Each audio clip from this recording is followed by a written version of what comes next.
ছাব্বিশে জানুয়ারি 1950, 26শে জানুয়ারি 1950 এই দিনে দেশটা কিভাবে চলবে এর জন্যে ডক্টর বাবা সাহেব আম্বেদকরের নেতৃত্বে একটা সংবিধান বাস্তব রূপ দিয়ে হয়েছিল।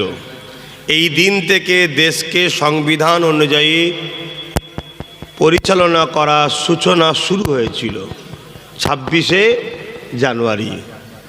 এ দিনটা প্রত্যেকটা ভারতীয়দের কাছে বড় একটা স্মৃতি, প্রজাতন্ত্র দিবস হিসাবে, সংবিধান রচিত দিবস হিসাবে এই দিনকে আমরা উদযাপন করি প্রতিটা ভারতীয়রা। আপনারাও করবেন কালকে।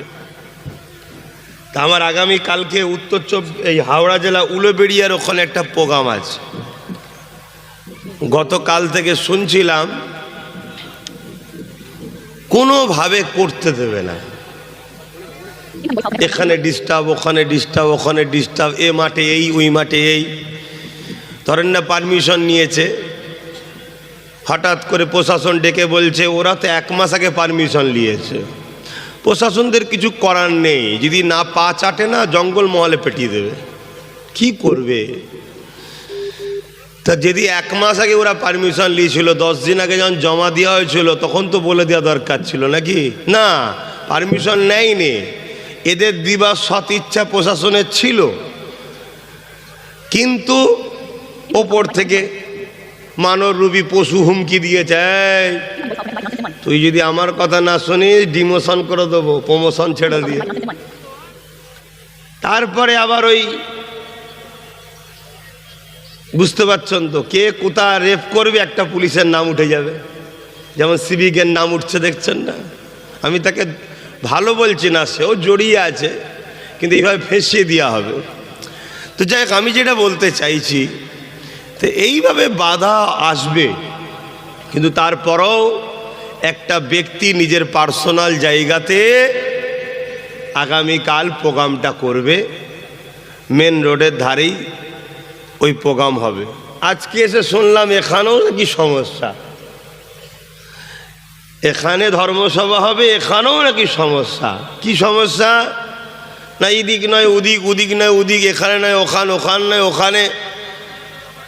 লাস্টে একজন ব্যক্তিগত ব্যক্তি তিনি জায়গা দিয়েছেন, আমি তিনার সুস্থতা কামনা করি, তিনার দুনিয়া আখেরাতের ভালো কামনা করি।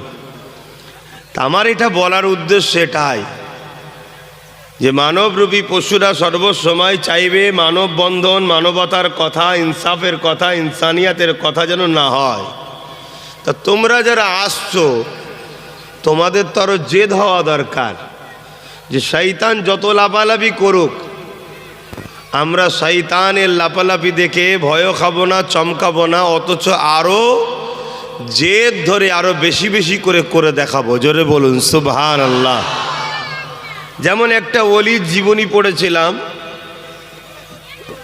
শীতকালে ফজর বেলা উজু করতে উঠেছে, ঠান্ডা লাগছে, তো ওলিটাকে মন নফস বলছে তায়াম্মুম করে লে না, পানি খরচ করার কি দরকার। আল্লাহর ওলির যখন মনে এই অশ্বাসা দিয়েছে, আল্লাহর ওলি তখন উজু আর তায়াম্মুম তো দূরের কথা, ডাইরেক্ট গিয়ে ঠান্ডা পানিতে গোসল করেছে। শুনছেন তো নাকি? গোসল করেছে। পরের দিন থেকে যতবার ওঠে কোনোদিন আর নফস বলেনি ঠান্ডা পানি। কেন? নফস জানে যে ঠান্ডা পানি বলি ও গোসল করবে।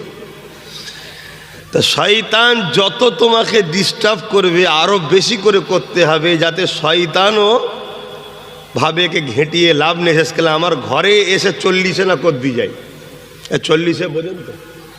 হ্যাঁ, 40-এ না করে দিয়ে যায়।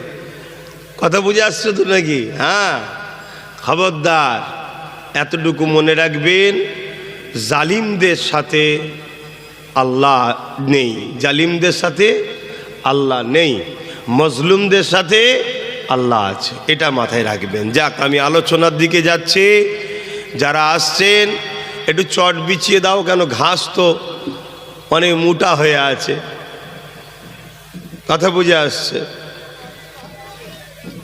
অসুবিধা হচ্ছে না? তারপর আমার হয়তো অনেক ভাইয়ের অসুবিধা হতে পারে যারা দুদিকের টানে পড়ে আছে, ভাইকেও ছাড়তে পারে না, শয়তানকেও ছাড়তে পারে না।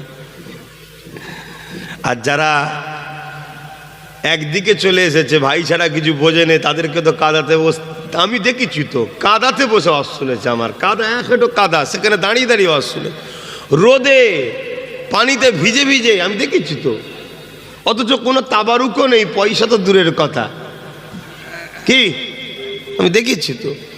কিন্তু আবার কিছু কিছু আছে দুদিকেই টান থাকে, ওগুলোও কেউ আমি চাই আসুক ইনশাল্লাহ। 2-10-5 বছর পর একদিকে টান হয়ে যাবে, বলুন ইনশাল্লাহ, বলুন না ইনশাল্লাহ। আর আশা করা যাচ্ছে আমার দিকেই টানটা আসবে, কি আশা করতে পারি না কেন আমার ভাই আমার দিকেই তো ফিরে আসবে নাকি।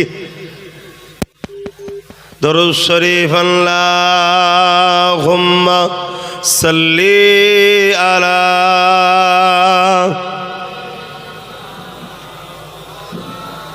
জোরে জোরে পড়েন।